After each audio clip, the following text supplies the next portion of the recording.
All right. Welcome to the Unfazed, Unedited podcast, where we provide commentary on complicated topics in an uncomplicated format. I'm Dr. Shauna Payne Gold, and I go by she, her, hers pronouns. And Dr. Lisa, we got some good stuff. I know we've been kind of Yep. kicking the can down the road, especially given that it's been kind of this back to school season that has Mhm. already been in the works, but I think we need to hit on some educational stuff here, Lisa, for back to school. Yep. I am absolutely ready to be educated. You and I are always ready to be educated. I That's think that's true. that's the key. That's the key. But We're yeah, like inundating ourselves. We're creating our own problem here. yeah. Ah, goodness. But all right, well, let's dive in to our word of the week. All right. So we will see how this will connect with some of the things we're talking about today. But the word of the week is evidential currency. Evidential currency. And the reason why this is important, especially as we kind of think about this larger education theme, is that if you think about kind of the root words of evidence and currency, evidence, money, if you will, it's the credentials and the real-time assets of skills. Meaning, how do you prove you know how to do something in real time? And is that proof a credential that's up to your industry Hmm. standard, a organization standard? Does it mean anything, right? And Interesting. so, yeah, and I think it's just an interesting concept because we are, we've talked about this before, Lisa, around we are cautiously and slowly embracing AI, for example. And with that, how do we prove that we actually know what we're doing with or without technology? To what extent with technology? And how do we use technology in ways that still have ethical value and also prove that the user actually has a knowledge base? It's very tough. It's very tough. And so I'm imagining, Lisa, that of course AI is cutting edge, but technology is not. I mean, for for some reason, we as younger generations think that technology has to have been on somebody's computer screen. Technology is a lot of different things. I mean, I was sharing with Trey the other day, technology is the difference between a regular wood pencil and a mechanical pencil. That's new Hmm. technology compared to what it used to be previously. Everything newer can be a form of technology. And so I think what's going to be interesting, Lisa, is as we think about the workforce and the skills you need to be in whatever corner of the workforce you desire to be in, you're going to be required to prove it. Prove what you know, how you know it, and how you use it. And so I think this is going to be very interesting as we think about education broadly, school specifically, and education around the world. It's going to make a difference here. I'm curious, like, how might, so proving what you know, do you think that we don't need to do that now? Like, do you think, help me Mm-hmm. understand why that is a change? Mm-hmm. As far as implementing evidential currency or Yeah. not? Yeah. Oh, no, no. Oh, great question. I think based on what I've read here, and we'll get into it a little bit deeper later on, I think we've always had some level of evidential currency. It's just that what that looks like is different. So maybe for decades, the evidential currency might have been, um, especially here in the US, let's say it's a high school diploma, a associate's degree, a bachelor's degree, master's degree, whatever level of what you have, Hmm. or if you are in a specific professional vocation, then you might need a electrician's license at a certain grade or a plumber's license at a certain grade. What I think is fascinating about bringing this language back up is that I think the credentialing is shifting. Hmm. So, Lisa, if you went and got a business degree from wherever, and I made the assumption that the degree was evidential currency, Okay. but I found over the years that either my hiring process is really bad or broadly, business majors that walk into my organization with a business degree increasingly do not have the skills I assumed they would have. I Okay. need another form of evidence that you know the Hmm. skills you say you do in order to help me run my business, right? Yeah. I Okay. was having this conversation with a friend of mine who is very quickly approaching billionaire status at this point, and they mentioned that if they had to turn back 10 years, they wouldn't have their kids get a degree. Not because they Mm, don't believe in education, but the education that's being provided, it's it's like having a good apple when you really want a peach, right? Like a good apple is you got a business degree, and so you know how businesses currently function and how to function in a business, but it didn't teach their children anything about entrepreneurship, which is where they really want them to go. interesting. Okay. So they're really good at apples, but they suck at peaches. And so now what do? I thought you had a level of skill in these areas based on the broad notion of business, but I find out you actually don't. Hmm. And so I think there's this folks are organizations are very exhausted with expectations around what they think graduates are going to know.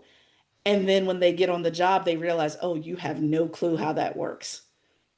And now Mm, they feel like I wouldn't necessarily say bait and switch, but they do feel let down that our educational systems may not be giving them what they thought they were getting.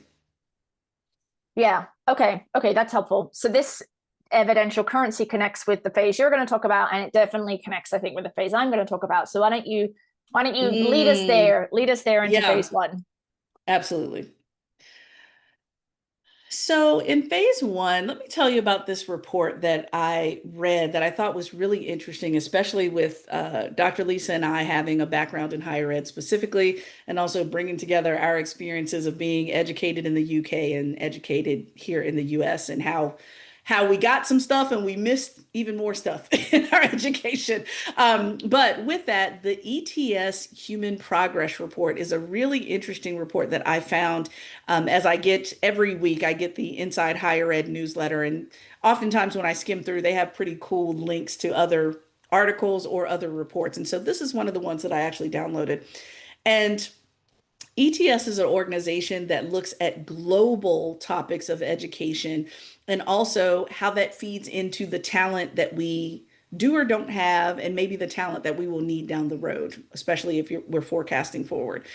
And so let me tell you some of the findings of this study. It's a pretty big study, but I think it's important to think about as we all are thinking about whether we need to upskill if we're looking for employment in certain ways, or if you are a hiring manager and you're looking for certain skills, let's level set as far as the expectations of what you have and what's really out there.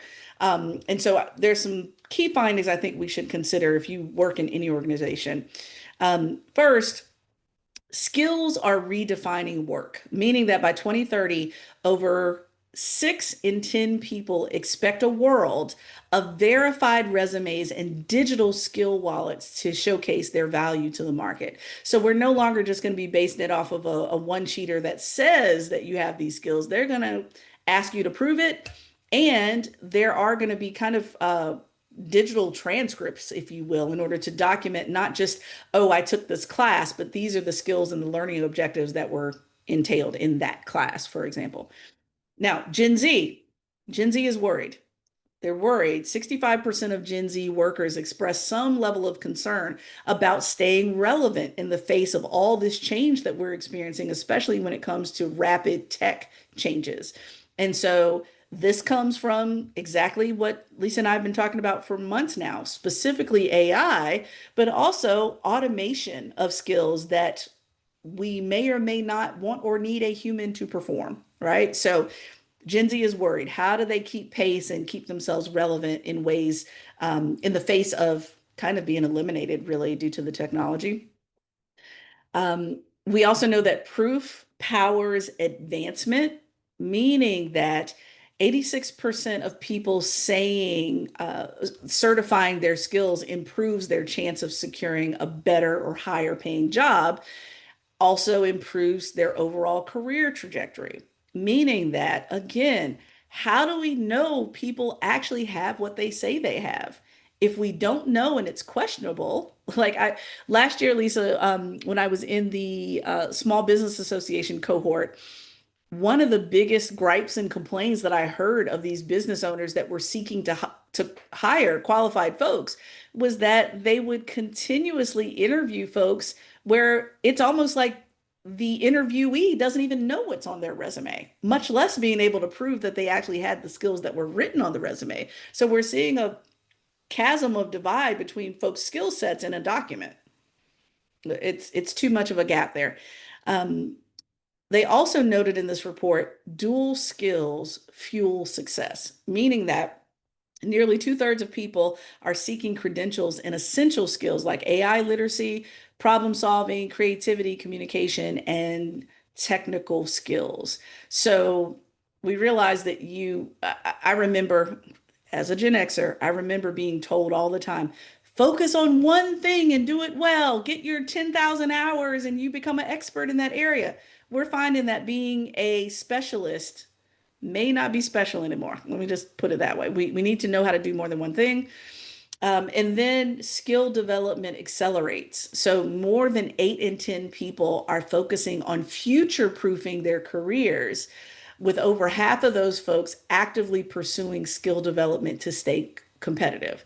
So even if you got a degree in something, if you have not intentionally tried to upskill, you're probably already lagging behind.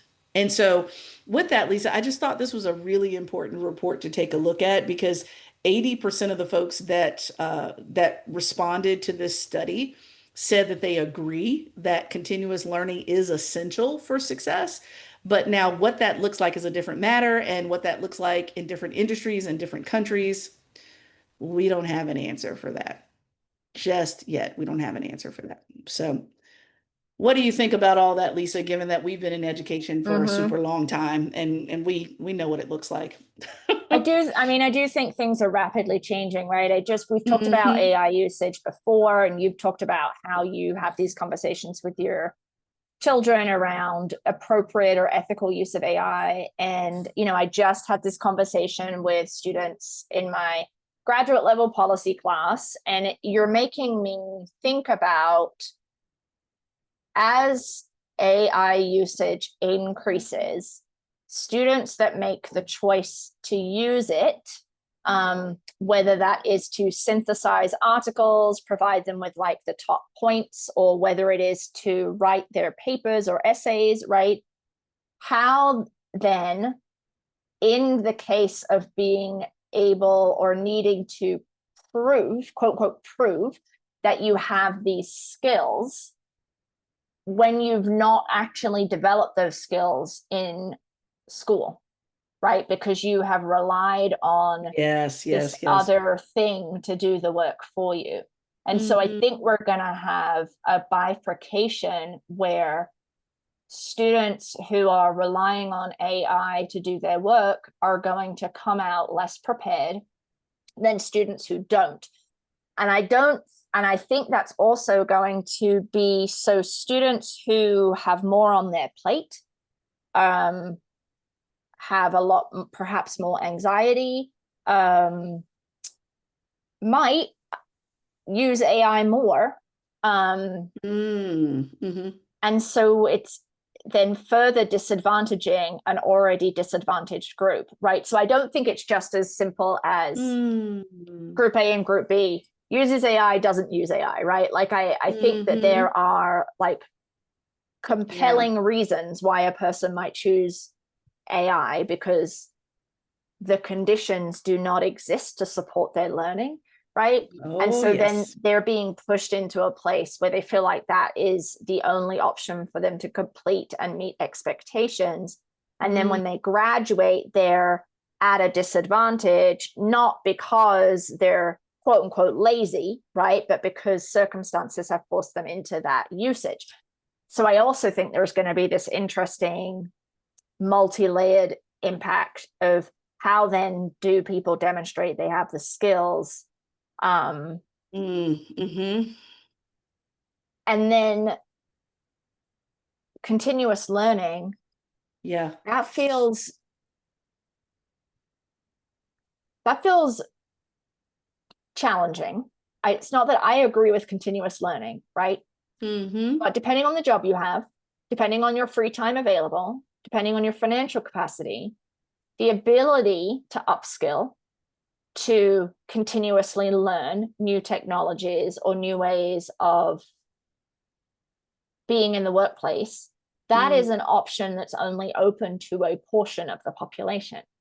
So then do we start to see a further divide in who is elevated professionally and who is kind of stuck on these quote unquote lower rungs based on financial or other competing constraints, right? So I feel like there's this huge equity piece that is a little bit squishy right now in terms of how it might ultimately like compound over time. That's what's coming up for me in what you had shared in this report. Well, see, I remember when I was still in a formal university setting, and it was one of the major challenges that we were talking about in regard to badging, right? So receiving, it's almost like the next technical iteration of transcripts, where it's not just Lisa took these 5 subjects. It's a electronic transcript that not only says Lisa took these 5 classes, but here are all of the learning objectives for each class.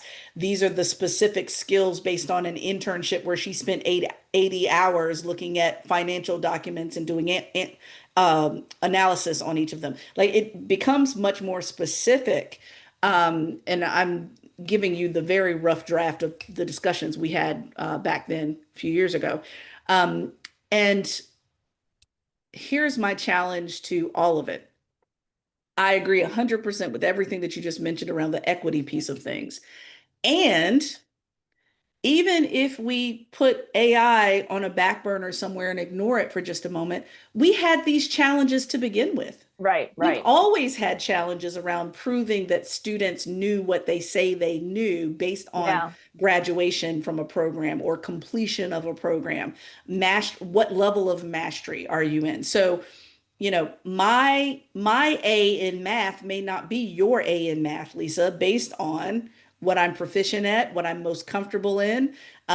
Maybe I need to be highly supported in order to get this done, where you may need absolutely no support and you can run down the street with it. And so the nuance that this type of skill development and proof of skill requires, I think it was going to be challenging with or without AI technology or automation. We've always struggled with proving that students could do what they said they could do. Always. And depending on the field that you're in, it gets really challenging. I mean, it's one thing to say that you can, like, Trey's been working on quadratic equation. It's one thing to say you're working on quadratic equation. It's another thing to say that you can graduate and have a residency to do surgery. Like, it should be nuanced as to at what level of proficiency do you have. That's going to be tough. And frankly, let me stop putting so much weight on students. The other side of things, which I've always said about organizations, companies, and hiring managers, is, do you even know what you're looking for? Yeah. Because you say, oh, I want a graduate with a business degree. What type of business? What are the holes in your business that you're trying to fill by hiring that individual? Do you need something that you don't even know that you need? Are you adding to your staff? Or are you duplicating your staff? Do you need one more analyst, or do you need someone that does something totally different? I don't think a lot of employers know what they are looking for either, not succinctly. Well, and I think that speaks to when you see those job descriptions that have like the list of either preferred qualifications or skills or whatever, and it's like 17 bullets of all these kind of like personality or character traits, right? And then you're like, well, how do you even really quote unquote test for those? Because you've got behavior-based questioning, which if you're in an interview, you can't type that question into AI and get a response, right? You got to think on the spot. But like, it also doesn't tell you a whole lot. Like, how do you manage competing priorities?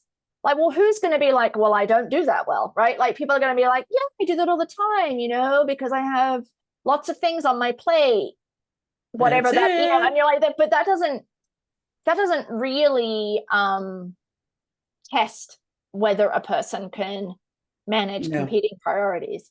not at all. So like how Not do at all. and is that skill isn't being necessarily directly taught, you know? And sometimes it's not directly taught. Sometimes it's absorbed. I mean, there's Yeah. certain things that are like no one, especially going through college, no one really taught me time management. I absorbed time management Yeah. from seeing Yeah. other successful people that I then applied to the work that I did, but no one directly taught me the skill. And then as one Y'all, this is one of my skills in my former life as a pageant participant. In one season, I actually won 13 interview awards because Woo. interview was my strongest area of each competition. They don't answer the freaking question, Lisa. That's the problem. Okay.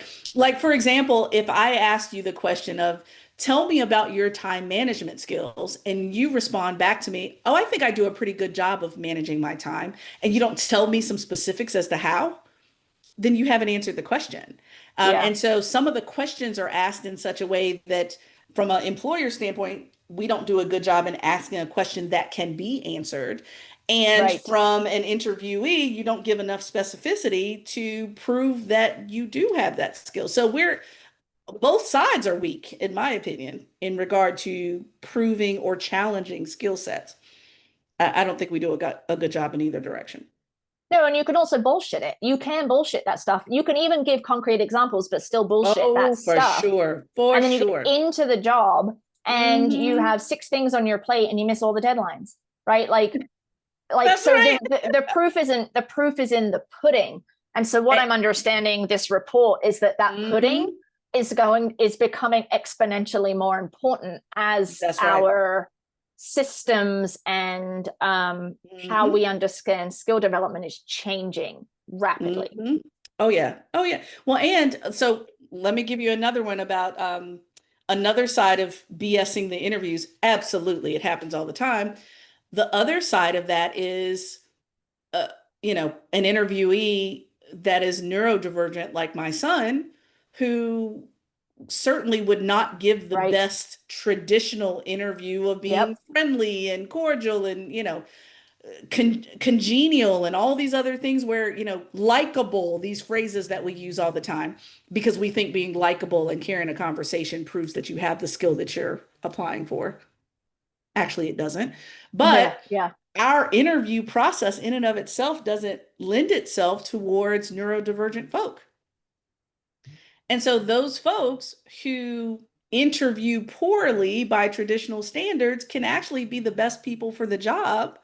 Like, Trey is not going to carry on a great conversation with people that he doesn't know, especially when he's nervous. But yet, if you ask him to demonstrate in a tactile way that he can do the job, he can probably knock it out of the park. So, yeah, I have some questions. I have some questions, especially in a hiring setting, how people can challenge skill and demonstrate skill. And so now part of me thinks maybe, Lisa, maybe we're wasting time around the interview process in and of itself, Yeah. because really we may just want to have a simple conversation and invite someone to be on a probationary period, observe their work, and then make a decision. I Right. don't know. I don't know. I don't have an answer that's good, but yeah. Yeah. And just lastly, I guess to wrap this up, the speed at which new people graduating high school, college, and Uh, they're entering the workforce, what this report is saying, from what I can glean from your synopsis, is that everything is changing so rapidly that and this kind of like upskilling is a continuous process. So outside of the financial capacity to do that, not everyone is built to learn a new skill, integrate it into their being every that's right. days, right? So That's you're right. also going to have a situation where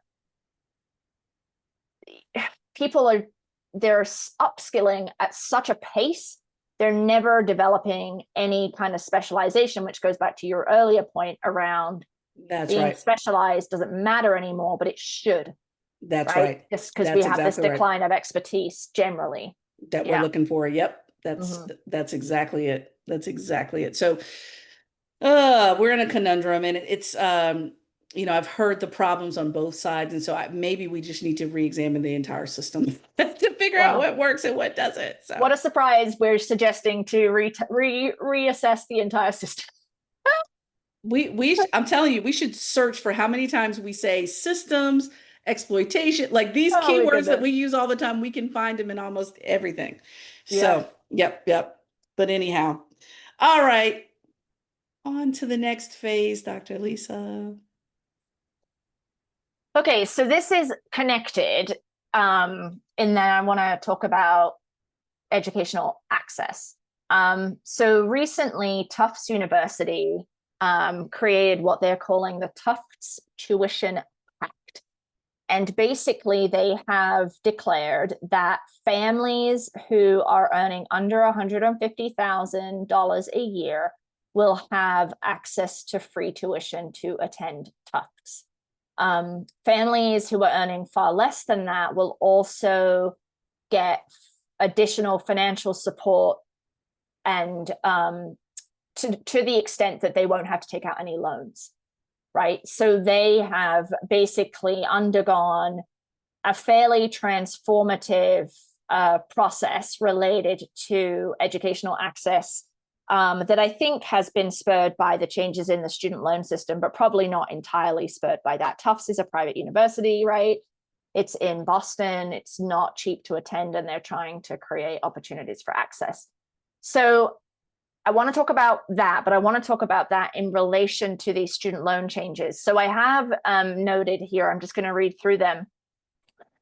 For those who are unfamiliar, part of the One Big Beautiful Bill Act had significant changes to the student loan system. So for folks who are seeking undergraduate and graduate education, they're starting in 2026, there's going to be some decent changes. So basically, there is a graduate loan program called Grad PLUS. And a lot of students have that to go to graduate school. That is being eliminated. And an annual borrowing limit of $20,500 in direct unsubsidized loans with an aggregate borrowing limit of $100,000. So if you are wanting to do a graduate program after July 1st, 2026, your options will be this total aggregate borrowing limit of $100,000 and an annual limit of $20,500 in unsubsidized loans, right? So that's not a cheap option. The unsubsidized loan is not a cheap option, but the cap and the amount that you can do is not enough to cover a lot of graduate programs as tuition has ballooned over the last several decades, right? And then there's a lifetime borrowing cap of $257,500 that includes undergraduate or professional loans. So if you go private undergrad, private graduate, and you don't have a lot of financial resources and you're relying on loans and other kind of other income like financial aid and such, you're going to probably hit that limit, because in the United States, going to college is not cheap, right? Easily. Mm-hmm. And then for professional students, which the definitions are still under review, and there's a big push to include counseling and social work in that, but at the very least, it includes law and medicine. The annual borrowing limit is $50,000 in loans, in those direct unsubsidized loans, aggregate of $200,000, lifetime borrowing cap, again, to include all of those undergraduate and professional, $257,500. So let's say you go to an undergraduate, you get an undergraduate degree from a private university, and that's say $40,000, $80,000, $120,000, $160,000, right? Then you want to go to law school. Law school is what, 3 years? So you're already at like 160,000 in tuition. Like that's really just tuition and fees, right? That doesn't include living expenses. That's right. And you've got this $257,500 cap. You've got $90,000, just $95,000 to then fund yourself through law school. It's just not even enough, right? So and then they also have new limits on parents. So parents who are wanting to pay, they're going to be capped at $20,000 per year per dependent student, with an aggregate limit of $65,000 per dependent student. So even if your parents wanted to help you out and take out loans, you're still going to be really struggling. Yep. So you know, Mm-hmm. these changes are going to really impact who can go to undergraduate, who can go to graduate, and in particular, who can go to law school and medical school, right? Mm-hmm. Two professions that are already Already. difficult for Yes. people who don't have a lot of money, women, people of color, people with disabilities, right? So all of kind of the And typical. the people that are already most underrepresented in those Yes, fields. exactly, right? So it's just going to further exacerbate that problem. And then the other Mm-hmm. thing that I think connects back to phase one, Shauna, that I think is really interesting is they've also instituted this accountability metric. So basically, what that means is I'm going to just read here from an email that I received from my university. Okay. But for undergraduate programs, the provision compares the median earnings of completers 4 years after program completion with the earnings of quote unquote working adults with only a high school degree or a GED. For graduate programs, it compares the median earnings 4 years post enrollment with the earnings of quote unquote working adults with only a bachelor's degree. So they are going to compare median annual earnings between high school graduates and bachelor's degree graduates 4 years after the bachelor's person graduates. And then they're going to compare bachelor's to graduate 4 years after. And if the kind of lesser of the two, so the high school diploma people and the bachelor's people are earning more, the median earning is more. If that happens two of 3 years, then they're going to cut off loan access to those schools and programs. So I don't have a lot of details around geography, unemployment percentages.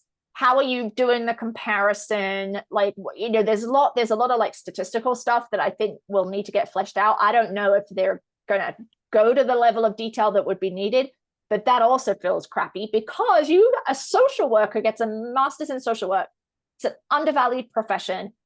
They are going to graduate. They're not going to be earning as much as someone who has a bachelor's degree but is working in, say, accounting or in some other high value industry. So are you going to compare the bachelor's people in all these different more lucrative industries with the masters in social work? Because you're going to get 2 out of 3 years where those MSWs are going to be earning less. So Oh yeah. how are they Oh going yeah. to do that?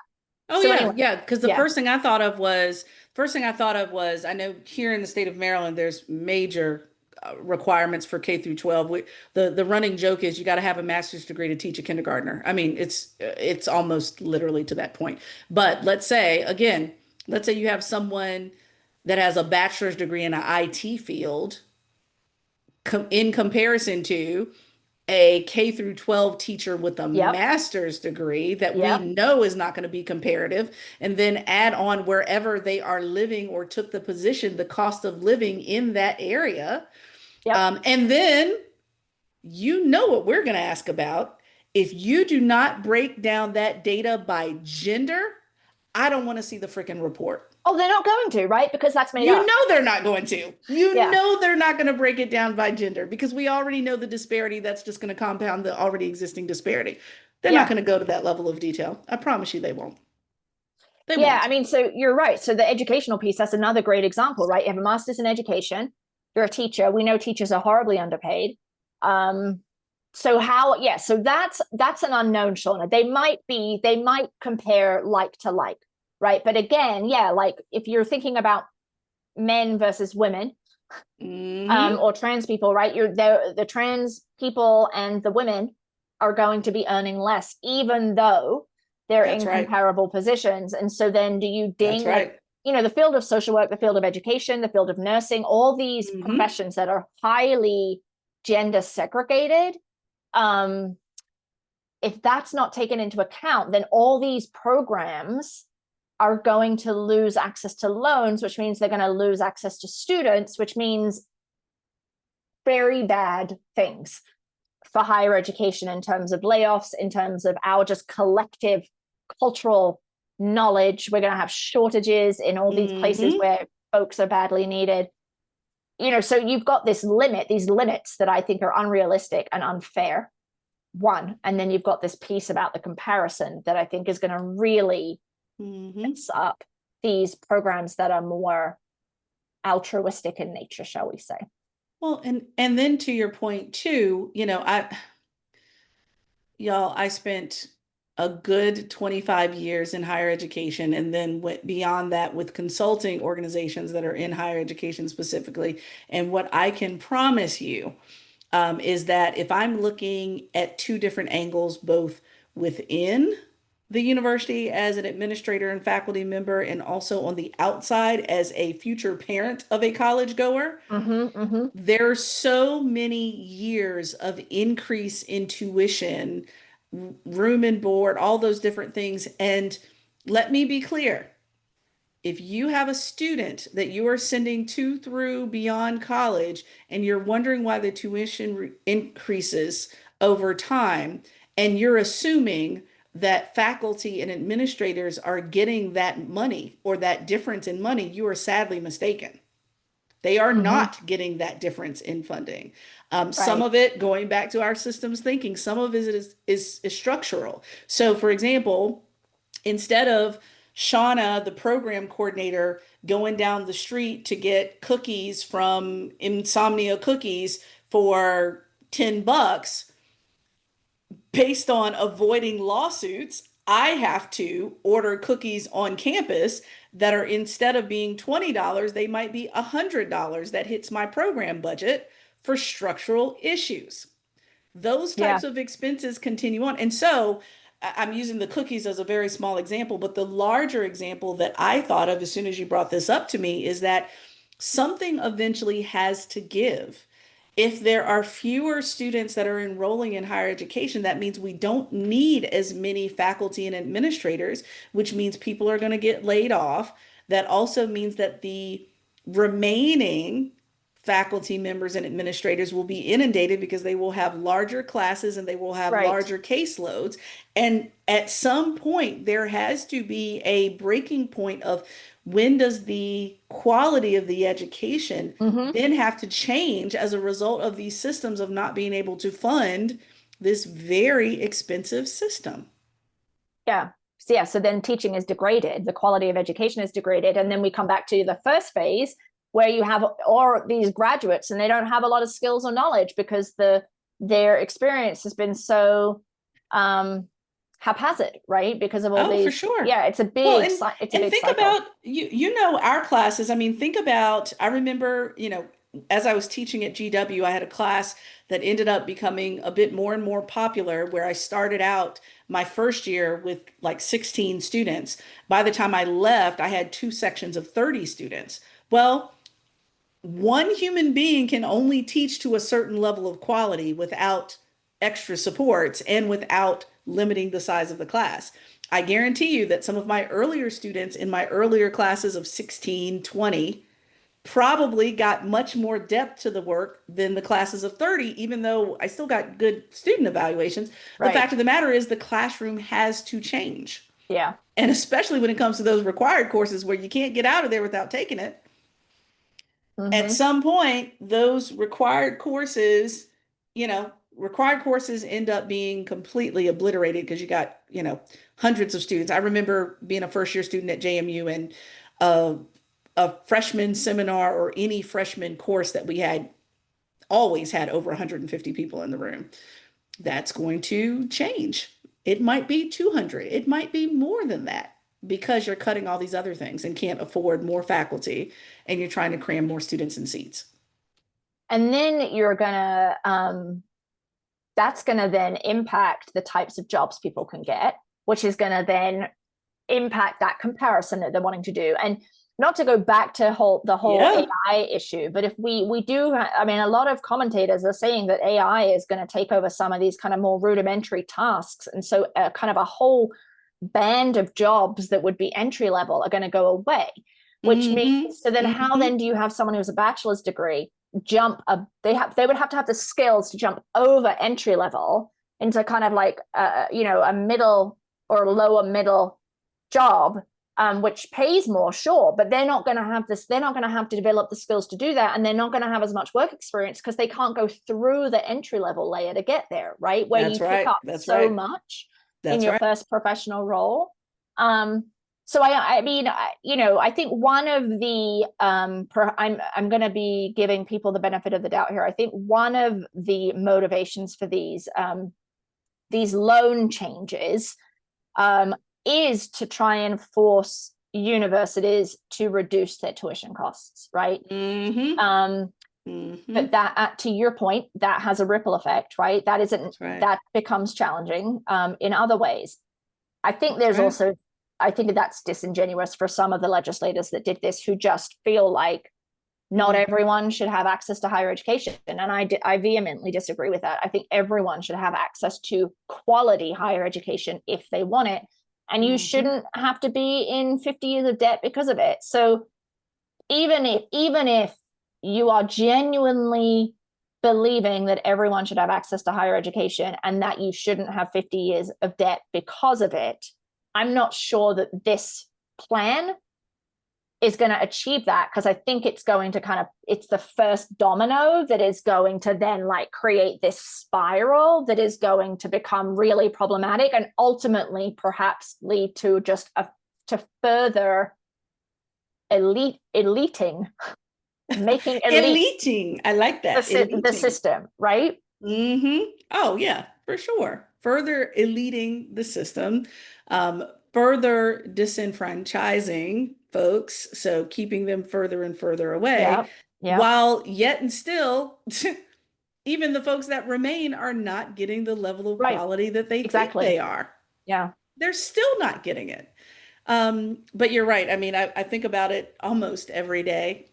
If I can get both of my boys to, through, and beyond an undergraduate education, and they walk across the stage debt-free, that will be an accomplishment of a lifetime in this country, Yeah. For multiple reasons. But if we're just looking at the math of it, yeah, it will be an accomplishment of a lifetime based on the cost and based on the structures that are not set for people to simply be able to afford 20, 30 grand a year.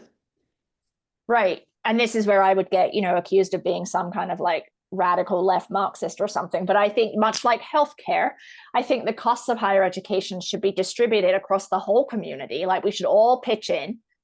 That doesn't mean you have to go. It benefits the whole community. Right. That's it. Yeah. So even if you choose not to go to higher education, you still receive the benefits. You're still ultimately receiving the benefits because it's a rising tide that lifts all boats. Right. So that's what I believe, and I believe that is true for healthcare too. No. We've got our folks that believe that a rising tide does not lift all boats. They think it's my splash and my splash only, and that's the only one that matters. Right, like I shouldn't have to contribute to someone else's education. Yeah, so you don't contribute to, when you don't contribute to my education as a K through 12 educator, that means your little snotty-nosed kindergartner doesn't learn their ABCs. That's literally, I mean, think about the standard that we set for so many people that are public servants in this country that are made, it was your choice to be a K through 12 teacher. So if you want to go into $100,000 worth of debt to educate my kindergartner, then you go right ahead. That's on you. Yeah. Yeah. Right. Really? Yeah. Okay. All right. Fine. But, remember, I'm going to remind you as you're laying on your deathbed needing surgery, and I needed to go to medical school and you did not want to support my medical endeavor, I'm going to give you the same quality of care that you gave me when you didn't want to give me some school loans. Like, if it really went there, we could literally say that. Now, fortunately, if you're not paying into it, but yes, I know, but it is like, okay, so it's like kind of like it's like unions, right? Where if you don't pay into the union, but you benefit from the negotiations, the extra vacation, the higher wages, all of that. Like, I mean, it's a bit more complicated than that, but it's a similar principle, right? Yeah. So anyway, that's where things are. You don't want to, it rolls out. you don't want to make sure that I can get a loan to go to, we have a fire school right here at College Park. If I want to become a firefighter, I go down the road to College Park. If you don't want to give me student loans to become a firefighter, then please don't call my firehouse when your shit is on fire. Right. Don't call me, right? Because you said, look, that's your choice to become a firefighter, so you support yourself. Come on. Yeah, I But mean, I think that that's that is community thinking. but yeah, what you're articulating is the natural conclusion. If you take that thought to its natural conclusion, that's where it is, right? You didn't pay into the pot, you Absolutely. don't get the service. And Absolutely. that, that is antithetical to how we operate, but we can That's still right. have, people get mad that they have to pay into a community pot for whatever, for police, for fire, Hmm. whatever, right? Yeah. Why aren't you coming to put my fire out? Because you didn't come and help me with my school loans. Click. I mean, fortunately, we have people that have much bigger hearts and values and professional standards than my jaded my jaded thoughts. But that's really what we're saying here. That's what we're saying. Why aren't Yeah. there more So, teachers? Well, because you don't want to make it affordable for teachers to go to right. school. That's why we don't have Exactly. more teachers. So that's why your little kid is in a class of 30 when it could have Yeah. been a class of 15. Right. They they, 100%. they don't see those connections. They just No. don't. So oh, all right. Well, look, I appreciate you breaking that down for us because number one, it's a reminder of how freaking expensive higher ed is if you've been out of it for a period of time or Mhm. were never in it and you just weren't aware. You made us aware of that. And then also the the maze, what is it? It's like the mouse trying to find the cheese through the maze. It's like a maze of trying to figure out higher ed finance to begin with. So adding Yeah. Yeah. stuff just makes it even more challenging. I mean, we are two terminally degreed people that are still trying to figure out Hmm. what are they doing, right? Yeah. All right. Well, that's it for this episode of the Unfazed podcast. And please remember, you can always reach out to us through our social media and through our podcast apps at Unfazed Unedited with brackets around the first un.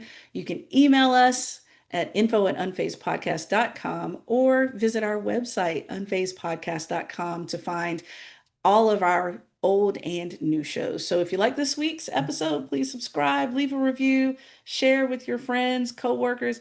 Look, anybody that's sending somebody to college or helping them out, send them this episode, all right? Or anyone else in this phase of your life. So, Dr. Lisa, till next time. All right. See you next week.